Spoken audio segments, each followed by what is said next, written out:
Apa sih yang kita inginkan untuk masa depan desa? Warga desa yang sehat, pendidikan yang berkualitas, pendapatan yang meningkat dan merata, lingkungan desa yang tetap lestari, desa aman, nyaman, dan damai berkeadilan. adat dan budaya desa terlindungi. Semua itu adalah cita-cita kita bersama melalui SDGs Desa. bergandengan dengan seluruh warga Sibi. Melangkah maju, mewujudkan cita-cita bersama. Desa-desa di Indonesia telah menapaki kemajuan. Gotong royong yang tetap terjaga. Fasilitas di desa semakin baik, pendidikan dasar mencukupi. Akan tetap kita tidak boleh lengah, sebab masih banyak tantangan yang menghadapi. pengangguran pemuda desa. Harus diatasi. Penurunan kemiskinan desa harus lebih cepat lagi. Kebakaran hutan harus dihentikan. Kekerasan terhadap perempuan harus dihilangkan. Pekerjaan-pekerjaan yang belum usai ini. Ini harus kita tuntaskan. Jadi, mari berdiri. Mari berdiri. Mari berdiri. Mari berdiri sebaris, berjajar bergandengan tangan, Holobis kuntul baris. Mewujudkan cita-cita kita bersama. dan pastikan Tidak ada satupun warga desa Yang tertinggal di belakang. Mari membangun Indonesia dimulai dari desa. 18 tujuan untuk mewujudkan desa yang lebih baik.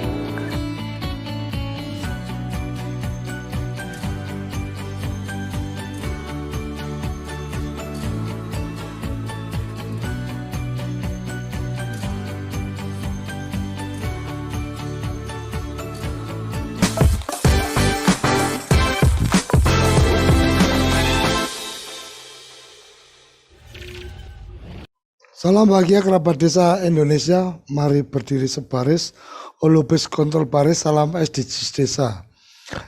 Mohon maaf kita agak terlambat, lumayan panjang ini terlambatnya, lebih dari 15 menit, karena ada permasalahan teknis di studio kita. Pagi ini kita ingin membincangkan tentang pelaksanaan informasi publik di desa. Karena SDGs desa yang diluncurkan oleh Kementerian Desa, salah satu yang kemudian menjadi andalannya adalah bagaimana mengembangkan sistem informasi dan seterusnya. Dan ternyata di Komisi Informasi Publik juga ada yang mengatur tentang hal itu. Dan sudah hadir bersama kita Mas Arief. Selamat pagi Mas Arief, matur nuwun sudah bergabung pagi-pagi. Iya, selamat pagi Mas Koco, senang sekali juga bisa bergabung dengan teman-teman di sini. Iya, ini sudah ada Gus Ivan juga.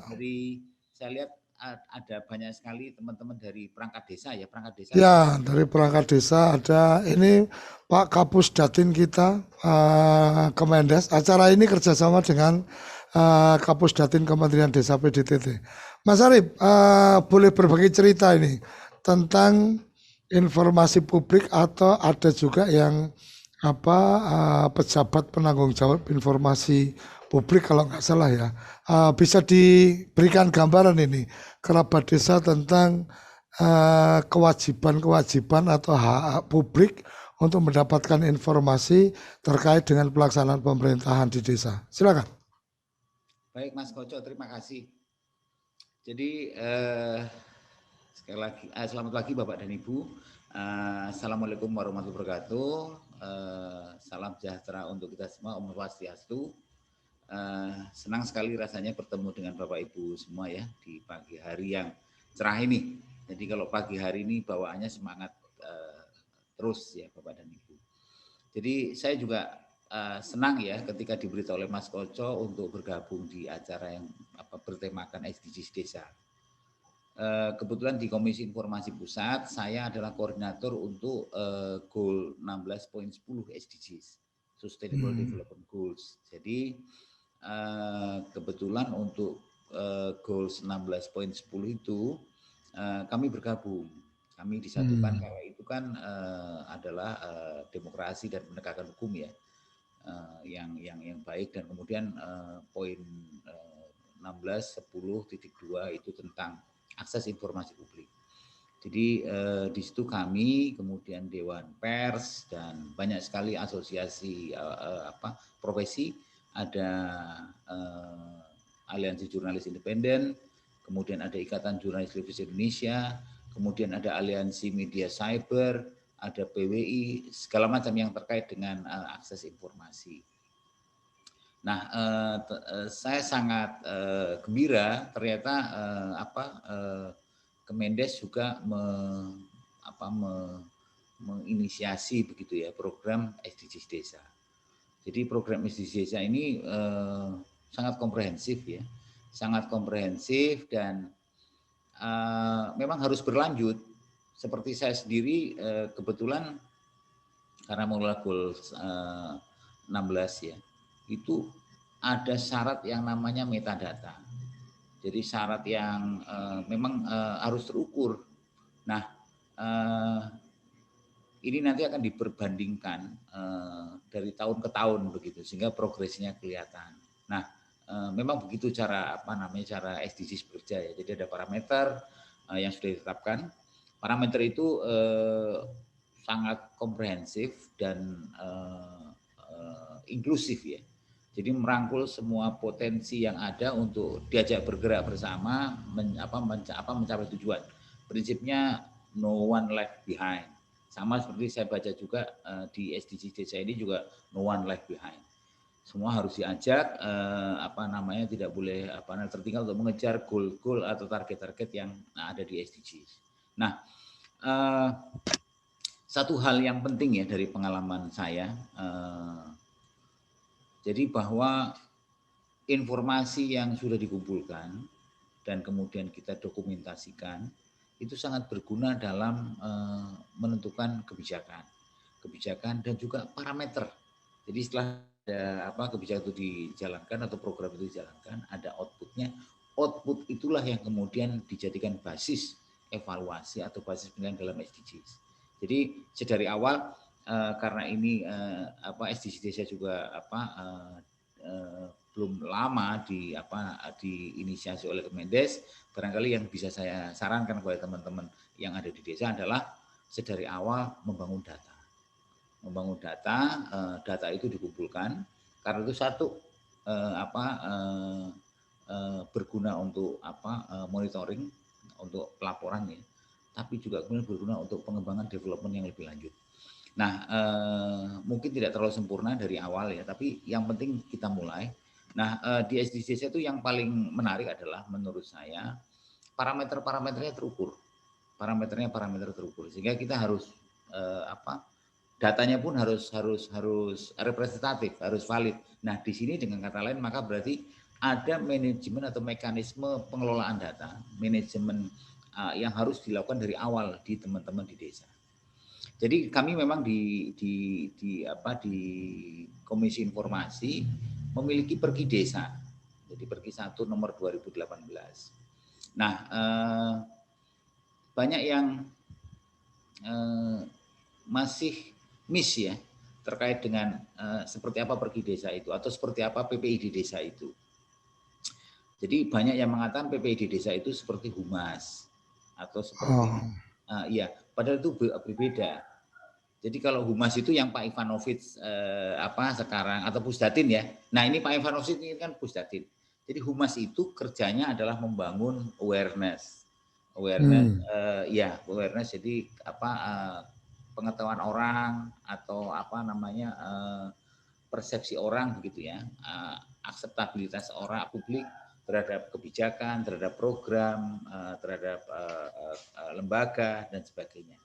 Jadi gunanya adalah apa? Untuk dia jadi foreground, untuk kemudian agar ketika kebijakan itu dijalankan lancar, tidak ada hambatan. Nah, kalau PPID itu lebih dari itu. PPID itu kalau dalam bahasa Inggrisnya adalah information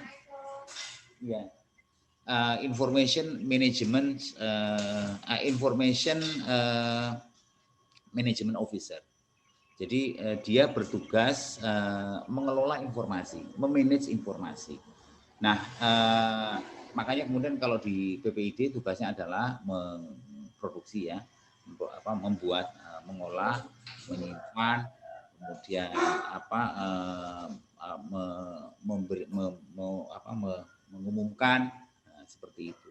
Nah, itu proses-proses itu terlihat seperti manual atau katakanlah step by step ya, itu seperti rutinitas yang seperti itu saja.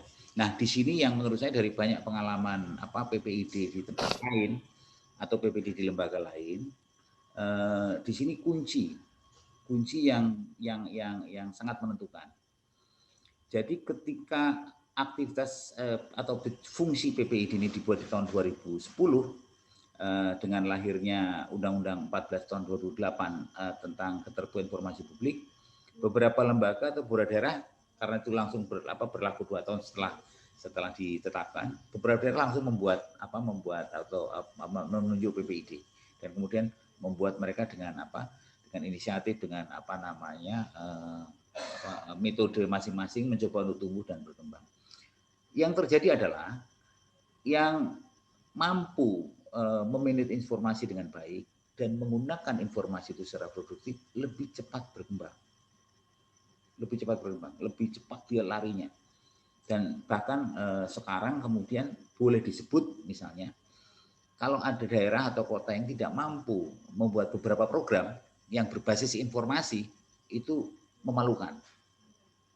Sebagai contoh misalnya kalau misalnya kartu pintar atau kartu sehat. Kartu pintar itu basisnya informasi yang disebut sebagai data kependudukan. Kemudian data statistik warga mampu atau tidak mampu ya. Jadi data kependudukan itu kemudian dibelah dan mereka yang tidak mampu dianalisis siapa yang masih punya anak sekolah dan sebagainya. Nah, disitu kemudian dihubungkan dengan jalur bantuan untuk pendidikan. Dan itu sebetulnya kalau sudah sampai seperti itu urusan teknis sekali, urusan programming ya, urusan pembuatan program. Software itu selesai, tidak lama. Tapi yang penting datanya siap. Nah, saya harapkan dengan adanya upaya pengelolaan informasi yang baik di desa, ditambah dengan adanya SDGs desa, yang jelas sekali goal-goalsnya, parameter target-targetnya itu, desa lebih intens ya, atau kemudian lebih dalam memanfaatkan informasinya, dan kemudian secara produktif ya, kemudian menggunakan informasi itu secara kreatif ya, untuk mendorong kemajuan desa. Saya memang melihat beberapa desa itu sudah sangat luar biasa kalau kita lihat ya, dari pemanfaatan teknologi informasi. Jadi saya lihat sangat luar biasa, dan banyak saya yakin barangkali saya malah kurang update ya, tapi teman-teman di Kemendes sangat update mana desa yang dengan pengelolaan informasi dan teknologinya bisa beranjak ya, dan bisa mendapatkan benefit yang sangat luar biasa.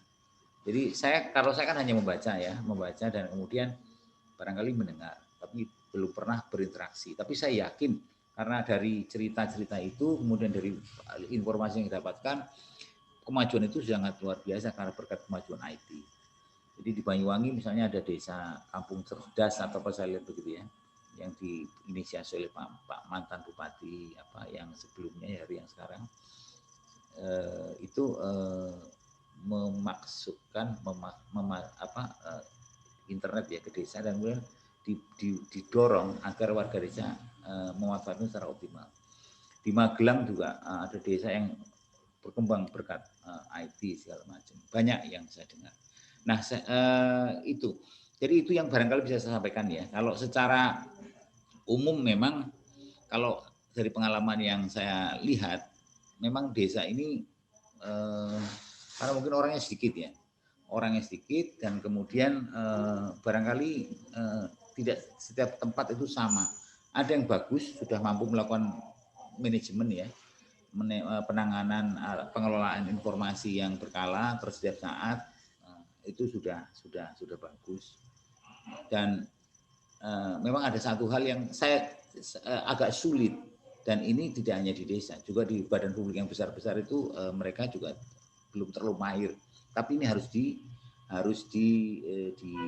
dilatih, yang namanya melakukan uji konsekuensi.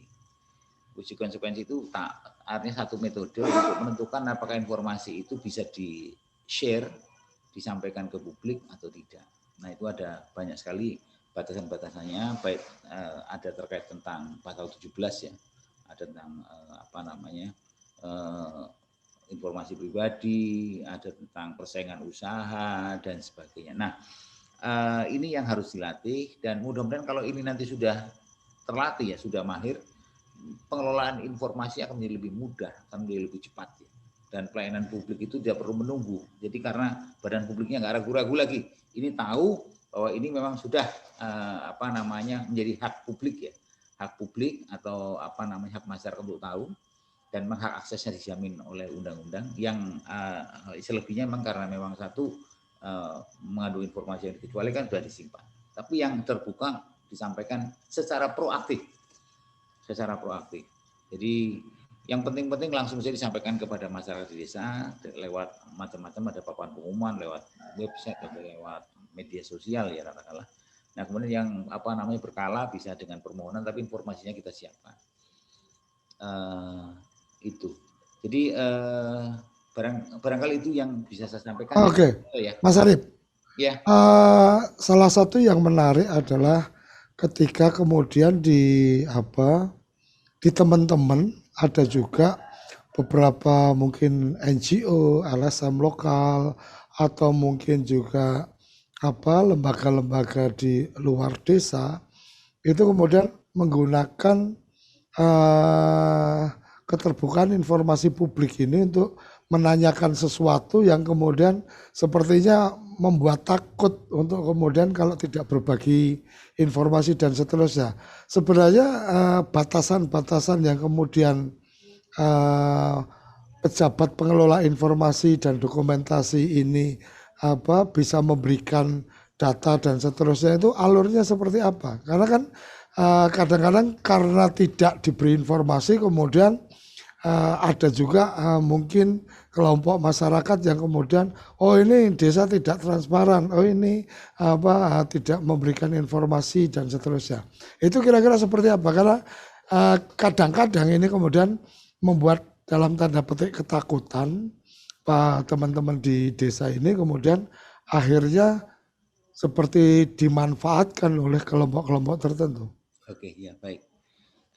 Terima kasih Mas Koco, ini pertanyaan yang baik sekali. Ya.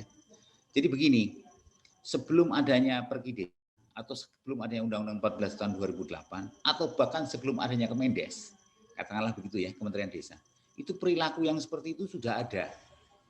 Jadi perilaku orang datang ke desa, kemudian dalam tanda petik menakut-nakuti dengan berbagai alasan para perangkat desa, itu sudah ada. Jadi ketika zaman baru ini masuk, itu perilaku itu kemudian juga masih ada, dan memang katakanlah begini, mereka menjadi lebih mudah untuk menjalankan karakter buruknya itu karena apa? Karena di sisi badan publik, di sisi desa muncul kewajiban untuk menjadi lebih terbuka. Ya, ketika tidak terbuka pun orang-orang itu sudah bergerak ke sana kemari. Jadi maaf ya, wartawan abal-abal, kemudian barangkali LSM atau oknum katakanlah ya, oknum penegak hukum atau katakanlah ya, itu sudah perilaku itu sudah ada. Nah, satu hal yang menurut saya harus dipahami adalah bahwa mereka punya kesempatan untuk bertindak seperti itu manakala kita mengabaikan kewajiban kita. Satu, karena mereka tahu, mereka sangat paham regulasi. Jadi kita akan dikejar. Anda tidak patuh dengan peraturan ini. Satu. Kedua, kalau kita tidak terampil, tidak mahir atau tidak memahami kewajiban itu seperti apa. Niat kita baik, kita ingin menjalankan kewajiban dengan baik sesuai dengan regulasi, tetapi barangkali tidak terlalu terampil sehingga ada kurang satu atau dua, itu kemudian lubang itu dikejar juga. Nah, jadi satu ya, tidak ada alasan kita untuk takut manakala kita menjalankan kewajiban kita dengan benar. Apalagi kewajiban itu sangat bermanfaat untuk kita. Nah, satu hal yang ya itu ya. Jadi kalau kita benar dan kita memang menjalankan kewajiban, tidak perlu takut. Kedua, perilaku-perilaku itu yang bersifat mengancam, mengintimidasi, kemudian macam-macam ya. Itu itu bukan berarti peristiwa yang tidak bisa kita balik atau itu adalah perilaku yang menyalahi hukum. Dalam kadar-kadar tertentu itu bahkan termasuk dalam hukum pidana, ya kan. Sebaiknya saya menyarankan Bapak dan Ibu berani saja. Jadi kalau memang yang bersangkutan sudah melewati batas, ya kan kita harus memberi dalam pelayanan publik ya. Apalagi Bapak dan Ibu di desa ini kan pelayan publik paling depan. Nah itu kan macam-macam. Memang kita harus bersifat baik. Tapi kalau mereka kemudian sudah dalam tanda petik kita layani dengan dan ternyata menunjukkan tendensi yang tidak baik, laporkan saja. Jadi jangan segan-segan. Itu juga menurut saya akan membuat deterrent effect ya. Deterrent effect. Nah, ada contoh di Bengkulu kalau tidak salah. Jadi ini di Bengkulu di Kepahyang ya. Itu beritanya ada. Bisa dicek oleh Bapak dan Ibu. Itu ada interaksi semacam itu. Interaksi yang contoh yang tidak baik itu ya. Jadi ada desa yang tidak memenuhi kewajibannya dalam melengkapi informasi desa, sehingga kemudian diadukan lewat mekanisme permohonan ya, mekanisme permohonan, dan kemudian karena mungkin tidak terlalu terampil, akhirnya jadi sengketa, diputus harus dibuka. Nah ini kemudian dikapitalisasi, karena di ujung itu ketika diputus itu, kalau tidak dilaksanakan muncul pasal pidananya. 1 bulan penjara, denda 5 juta. Nah 1 bulan itu jangan kelihatan, atau 5 juta jangan dilihat angkanya, atau 1 bulan dilihat jangka waktunya pendek gitu. Siapapun pasti tidak mau di penjara. Jangankan 1 bulan, 1 hari saja nggak mau. Nah itu kemudian akhirnya si Pak Kepala Desa begitu tadinya dia oke ya dia sudah seolah, tapi begitu si orang ini datang dilaporkan ke polisi dan ditangkap. Jadi menurut saya ujungnya adalah atau pangkalnya ya, maaf bukan ujungnya, pangkalnya adalah memang kemampuan, niat baik, kemampuan melakukan kewajiban dengan baik dan ikuti step-stepnya.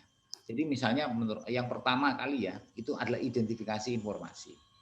Jadi di desa tolong diidentifikasi informasi seadanya dulu, nggak usah muluk-muluk ya. Yang ada dalam proses kita karena ini kan dalam proses penyelenggaraan publik ya. Informasinya apa? Kalau dalam bahasa undang-undang penyelenggaraan negara. Tapi bahasa lain yang lebih umum adalah pelayanan publik. Diidentifikasi informasinya apa, dan kemudian setelah diidentifikasi ada, klasifikasikanlah mana yang terbuka dan mana yang tertutup.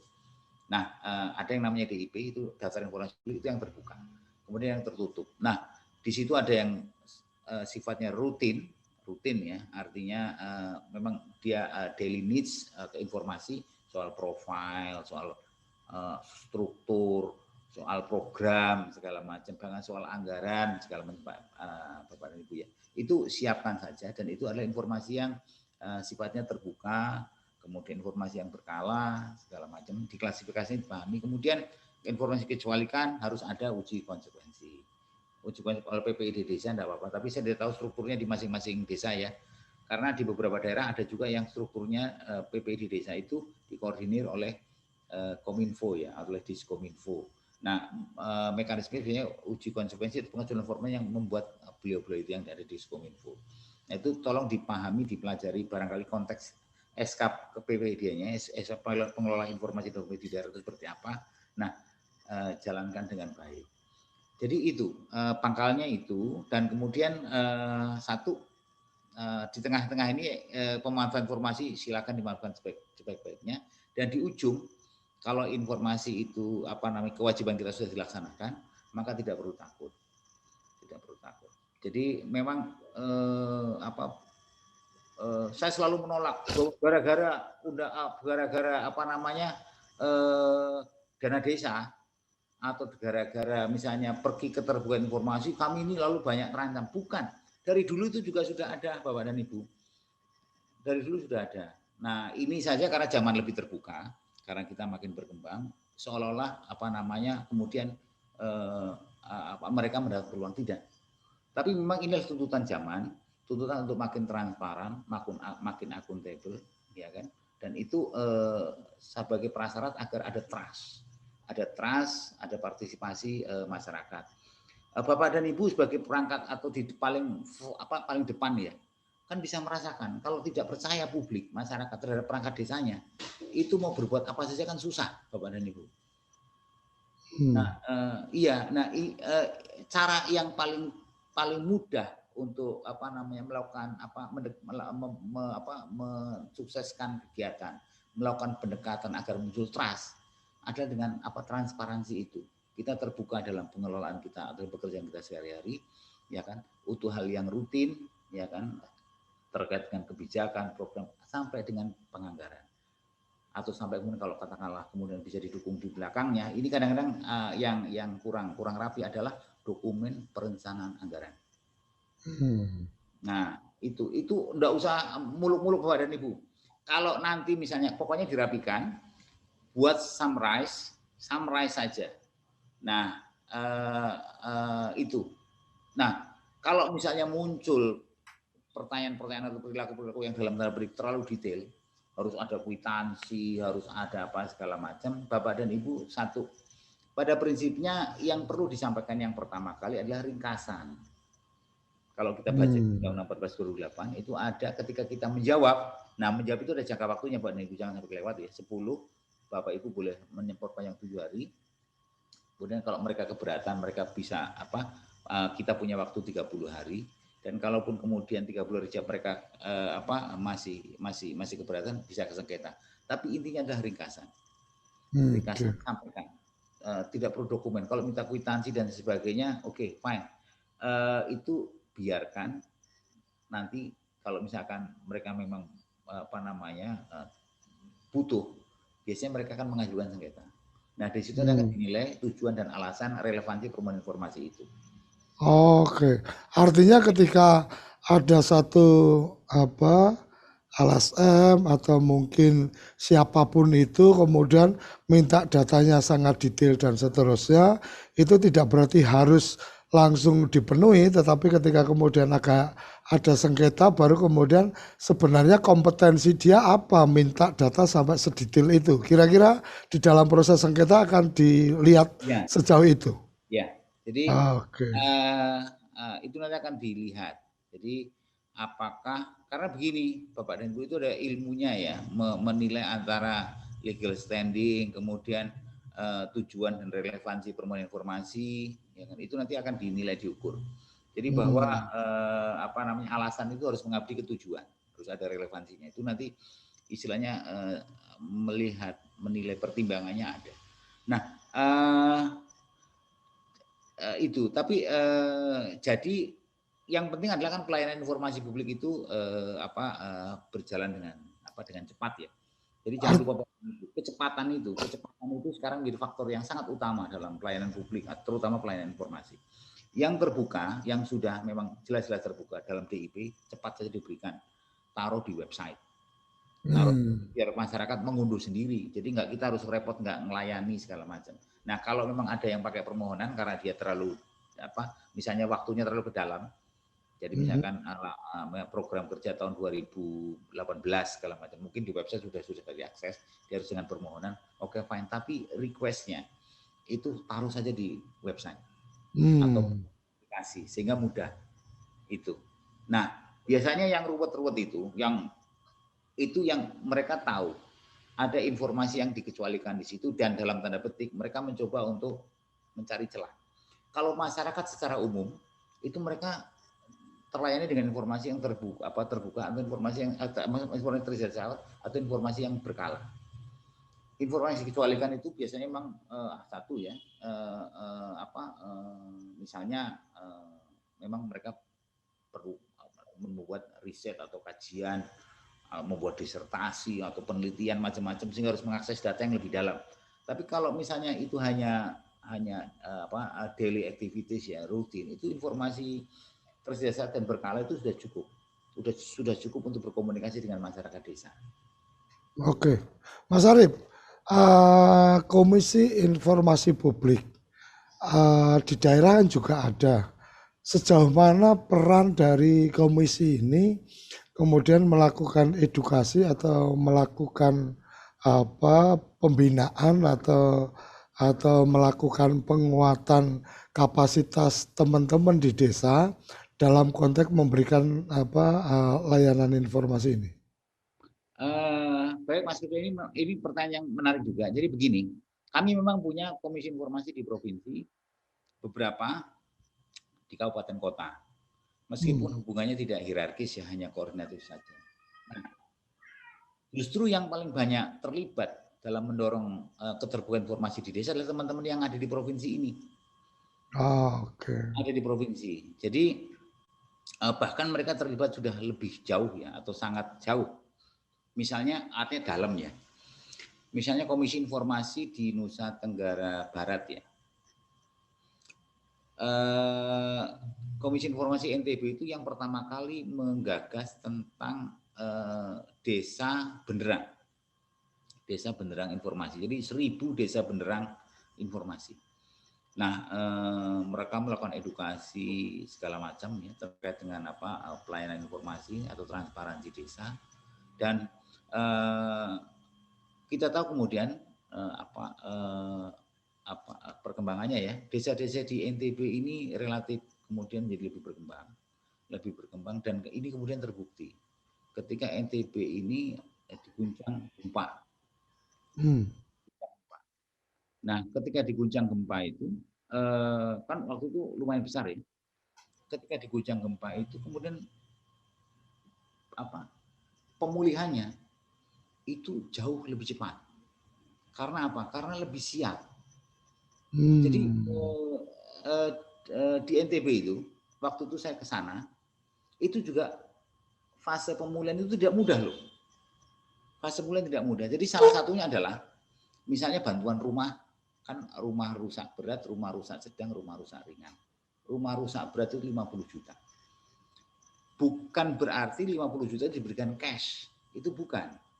50 juta itu harus dikelola oleh komunitas, harus ada akuntabilitasnya, diserahkan kepada rekening komunitas, kemudian harus ada desain yang disetujui, yang oleh bersama, kemudian dibangunlah model rumah seperti itu dengan tenaga tersertifikasi dari dari Kementerian Pekerjaan Umum ya, kalau tidak salah. PUPR. PUPR. Karena kemudian manajemen informasi ini sudah baik terkelola dengan baik di desa-desa di NTB, meskipun kantornya runtuh, tapi kan datanya secara fisik kan ada atau secara softwarenya ada. Dengan cepat kemudian mereka mengembangkan, membagi dalam bentuk kelompok dan sudah kemudian ada rapat, ada ini disepakati, uangnya disalurkan. Dan akhirnya proses pemulihannya dilakukan. Itu di NTB. Nah, di Jawa Timur juga menurut saya relatif cukup baik ya. Peran Komisi Informasi di Jawa Timur dengan keterbukaan informasi desa. Ada beberapa misalnya di Bojonegoro, di Banyuwangi. Nah, di Banyuwangi ini contoh kasus yang menarik menurut saya. Meskipun tidak contohnya agak berbeda dengan NTB, tapi di Banyuwangi itu ada manajemen informasi yang menurut saya menarik dalam bentuk manajemen event. Jadi masing-masing desa itu punya event yang kecil-kecil lah, misalnya syukuran desa atau syukuran desa, atau apalah ini yang bentuknya event. Ini kemudian direkap, katakanlah ya, direkap, kemudian dijadikan calendar of event dari daerah itu. Apa yang terjadi Bapak dan Ibu? Jadi di Banyuwangi itu, ini tadi maaf saya tadi menjelaskan, tapi ini karena ada pertanyaan terkait dengan tadi ya dari Mas Koco, kemudian saya ingat cerita ini. Jadi kemudian dijadikan calendar of event sehingga di Banyuwangi itu ada 99 event dalam 1 tahun. 99 event dalam 1 tahun. Jadi kalau 1 minggu itu ada 50, 1 tahun itu ada 56 minggu. Ini dalam 1 minggu lebih ada 1 event karena eventnya lebih banyak dari minggunya. Jadi event yang ada dilakukan oleh pemerintah daerah digabung dengan oleh desa itu jadikan 1. Nah kemudian akhirnya tiada henti.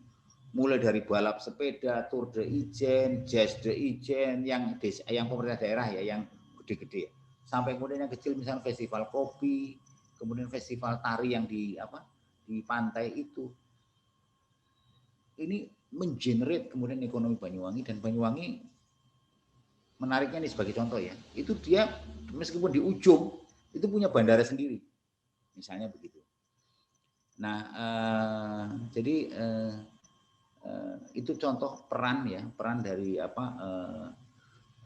Komisi Informasi ya, dan masing-masing berbeda-beda, tapi mereka terus berupaya untuk bisa berkontribusi. Beberapa juga secara internal di Komisi Informasi kemudian meniru, terinspirasi oleh peran yang bisa dilakukan oleh Komisi Informasi Provinsi dan kemudian mencoba menginisiasi program-program serupa di daerahnya. Seperti misalnya di Kalimantan Barat. Di Kalimantan Barat Komisi Informasi itu saya lihat teman-teman di sana mencoba untuk mencari formulasi seperti apa sebaiknya interaksi ya, program-program sosialisasi edukasi maupun yang lain dari Komisi Informasi untuk teman-teman desa. Nah, Kalimantan Barat ini karakternya beda dengan NTB, beda dengan Jawa Timur atau Banyuwangi. Di sana kan hutan segala macam. Nah, tapi ini baik proses ya. Mudah-mudahan ini berjalan baik. Oke. Itu Mas Kocok, iya. Oke, terima kasih. Kita nanti akan mencoba mendengar respon dari Gus Ivan dari Kapus Datin Kementerian Desa PDTT. Tapi kerabat desa jangan kemana-mana, kita akan kembali ke sarapan SDGs Desa setelah yang satu ini. Kembali di sarapan SDGs Desa. Ada yang menarik adalah ketika 2020 September tanggal 25 ada anugerah keterbukaan informasi publik dan Kementerian Desa meraih penghargaan anugerah keterbukaan informasi publik kategori Kementerian Negara dengan nilai 93,83. Ini sesuatu yang luar biasa. Artinya dari sisi kementerian ini sudah sangat menjalankan proses keterbukaan informasi publik karena sempat mendapatkan anugerah dan mendapatkan apresiasi juga oleh Wakil Presiden yang hadir pada saat itu. Gus Ivan, apakah kemudian semangat atau etos dari keterbukaan informasi publik dari Kementerian Desa ini sudah bisa menular ke desa-desa atau kemudian bagaimana ini berproses untuk mengajak teman-teman di desa mampu memberikan layanan keterbukaan informasi publik dengan baik. Silakan, Gus. Terima kasih Gus Kocok. Pak Arief. Ya, Mas Ivan ya. Ketemu lagi, sering baca beritanya ini Mas. Jadi kerabat desa sekalian Gus Kocok, tadi yang disampaikan oleh Pak Arief tadi, kemudian diterjemahkan sebagai SDGs Desa, ya. Itu memang melanding berbagai hal yang ditunjukkan itu, misalnya yang nomor 7 bahwa laporan pertanggungjawaban KADES dan laporan keuangan itu diterima Musdes. Mengapa diterima Musdes? Karena memang di dalam Musdes itu ada warga desa yang bisa melihat laporan itu, yang kemudian bisa juga memberi keputusan menerima atau menolak. Kemudian mulai tahun ini dan sekarang sedang dilakukan sensus ini, pendataan SDGs desa di seluruh desa, itu kita akan mendapatkan juga tingkat kepuasan layanan terhadap pemerintah desa. Ini pertanyaan kepada setiap keluarga yang ada di desa. Lalu soal indeks lembaga demokrasi kebebasan, ini persepsi warga terhadap bisa memperoleh berbagai kebebasan termasuk juga untuk mendapatkan informasi. Lalu tadi soal penanganan aduan, ya. Aduan semuanya diterima, dan yang terakhir ini dokumen perencanaan keuangan desa diakses publik. Kalau tadi disebutkan waktunya, ya. Ini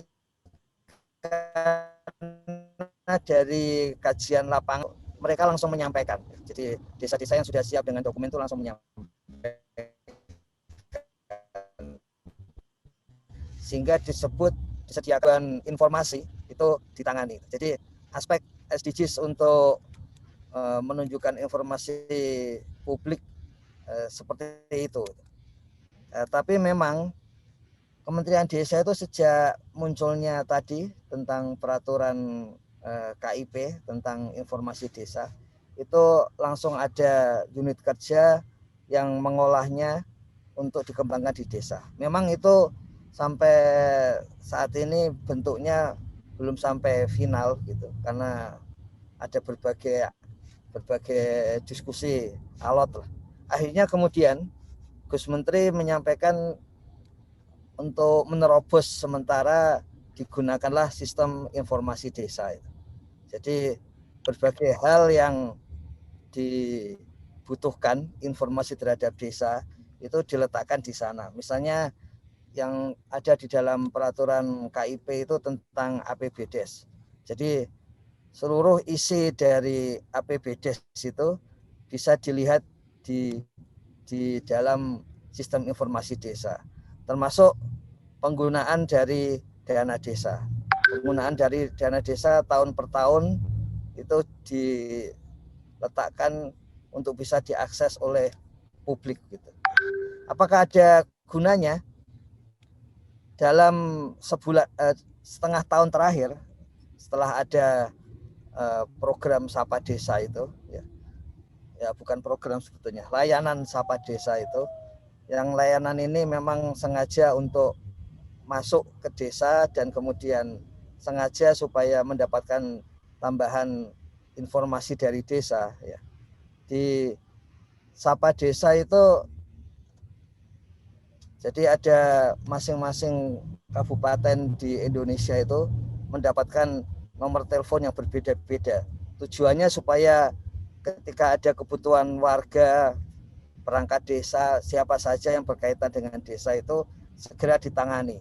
Jadi memang sengaja dibuat seperti itu. Nah, ternyata dalam setengah tahun terakhir ini ada banyak warga dan kemudian memang betul tadi yang disampaikan Gus Koco, tidak hanya warga tapi juga LSM kemudian pers yang mengonfirmasi data-data dari APBDes itu. Mengapa demikian? Karena di dalam sistem informasi desa itu tidak hanya disebut ada keterangan kegiatan, tapi lokasinya di mana sehingga mudah dicek oleh warga itu. Ya. Jadi kegunaannya terutama untuk itu. Dan memang tadi disampaikan oleh Pak Arief ada beberapa WA yang mengusulkan, termasuk WA langsung ke Gus Menteri, supaya tidak usah terlalu detail di dalam APBDes itu. Padahal sebetulnya APBDes di dalam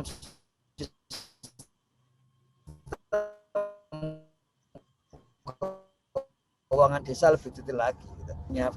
Nah, dalam hal ini Gus Menteri tidak akan mundur dari situ. Jadi yang sudah transparan seperti ini, ya seperti ini saja. Gitu. Mengutip dari Immanuel Kant, ya setan-setan itu tetap bisa juga keluar dari arena. Ya. Kalau ruangannya itu terang. Gitu. Kalau ruangannya gelap sih banyak setan masuk. Kalau ruangannya terang, setannya pada keluar. Jadi transparansi itu yang kita gunakan. Dan tadi untuk mempermudah desa menjalankan peraturan KIP tentang keterbukaan informasi publik. Ini mulai tahun ini seluruh dokumen tadi yang ada di dalam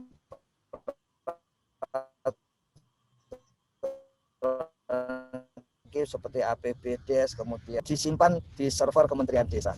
Sehingga nanti kalau ada masalah atau ada kebutuhan untuk informasi yang lebih detail itu bisa langsung diambil oleh tiap-tiap desa di dalam sistem informasi desa. Jadi masing-masing desa sekarang punya semacam loker di Kementerian Desa untuk menaruh segala dokumennya. Ya. Kenapa itu penting? Persoalannya kalau di desa ketika ada pergantian pemerintahan desa itu seringkali dokumennya dibawa oleh pemerintahan yang lama atau tidak langsung masuk ke pemerintahan yang baru. Jadi supaya desa lebih mudah ya, dan masyarakat desa lebih cepat terlayani, maka di Kementerian Desa mulai ada loker desa. Ya. Jadi basisnya memang peraturan KIP yang tadi disebut oleh Pak Arief itu, yang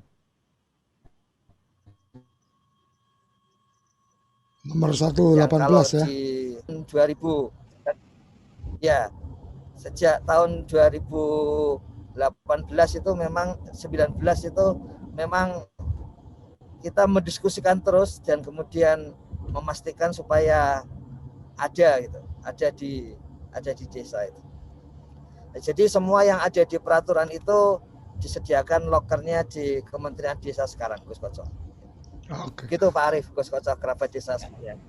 Artinya sebenarnya ketika teman-teman di desa atau pemerintah desa ini melakukan updating sistem informasi yang sudah disiapkan oleh Kementerian Desa, maka sebenarnya bagian-bagian dari kekhawatiran bahwa kemudian tidak ada informasi yang terbuka dan seterusnya itu sudah selesai, karena ketika form atau isian-isian yang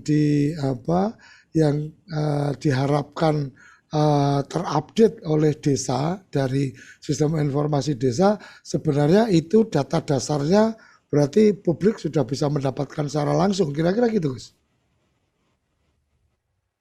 Ya, benar Gus Koco.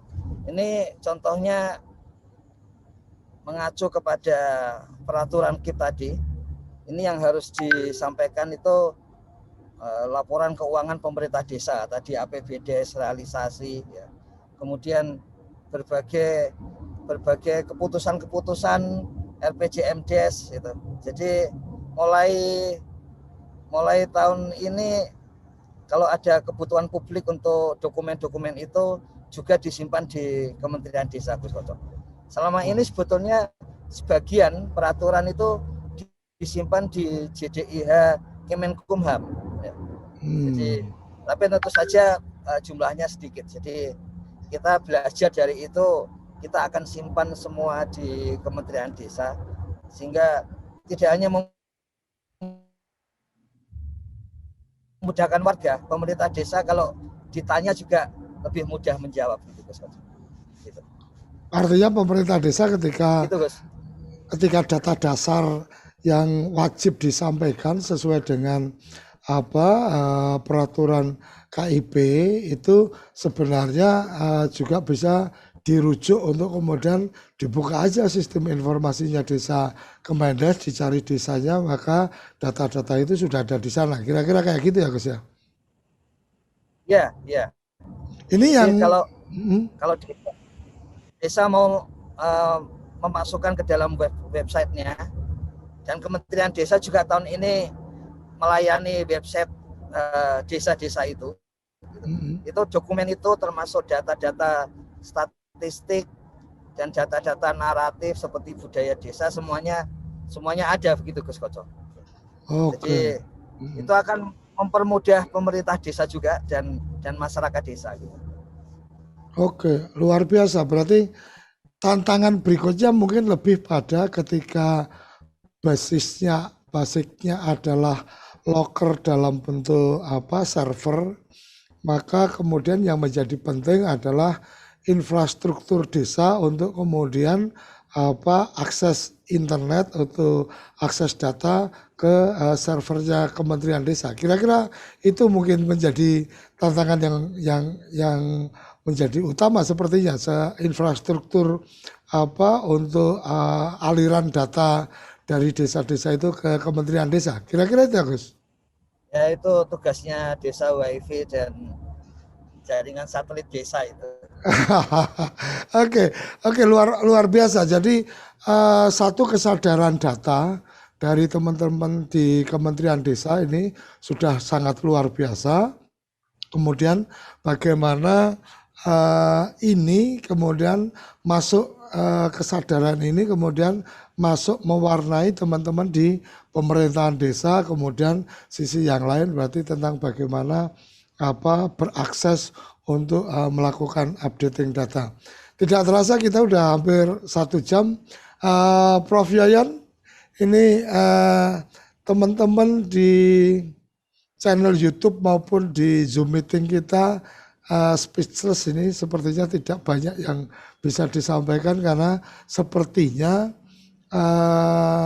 Kementerian Desa sudah sangat mempersiapkan, dan penjelasan Mas Arief tadi tentang bagaimana mengantisipasi ketika ada dalam tanda petik mereka yang suka di kegelapan itu, kalau sudah jadi terang benderang ya otomatis dia tidak akan bercokol di situ kan, kira-kira kayak gitu. Silakan Prof Yayan. Ya, Assalamualaikum warahmatullahi wabarakatuh. Terima kasih Mas Arief. Ya. Wajahnya sering ketemu itu, tapi di mana kapan lupa. Kusipan. Saya hanya satu catatan yang menurut saya di luar yang dijelaskan tadi sangat bagus sekali itu. Maksudnya di luar itu yang bikin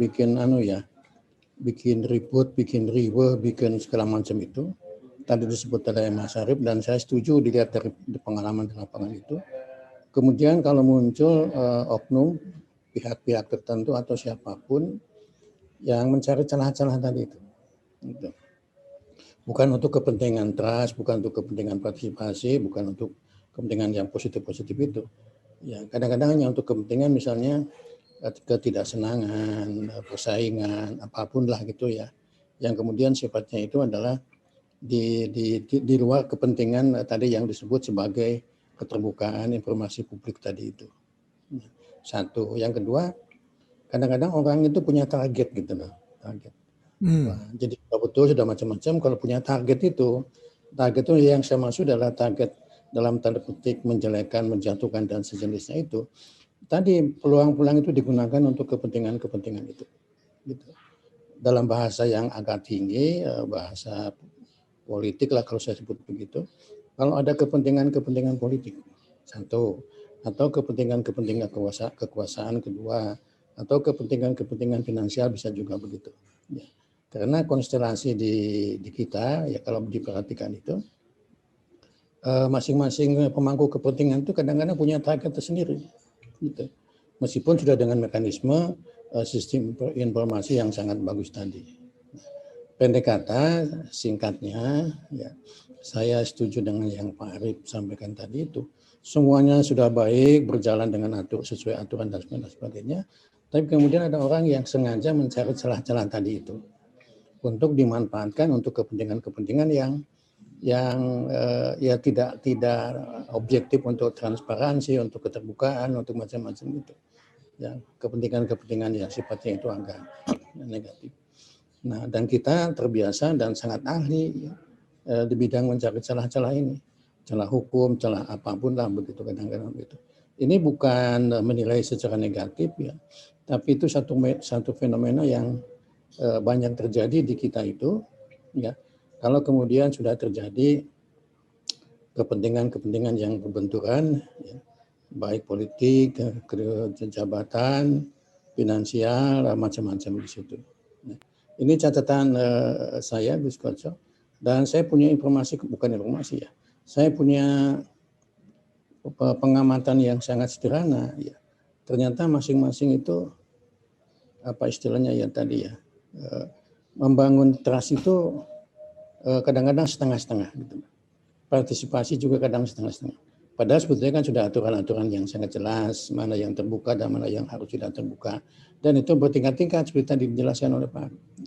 Manakala itu sangat penting, sangat dibutuhkan dan lain-lain itu, ada permohonan, ada ini, ada itu, ada ini, ada itu, dan sebagainya. Gitu.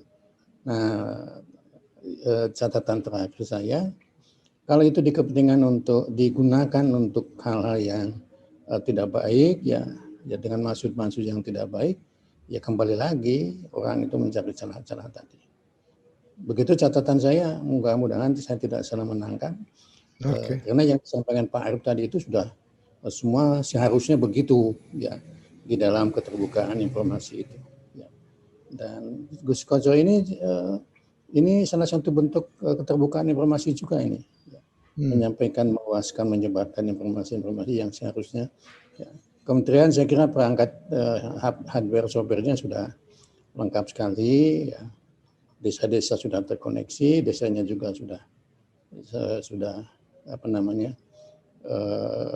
melaporkan dalam tanda petik secara baik di dalam sistem informasi desa yang tadi dijelaskan.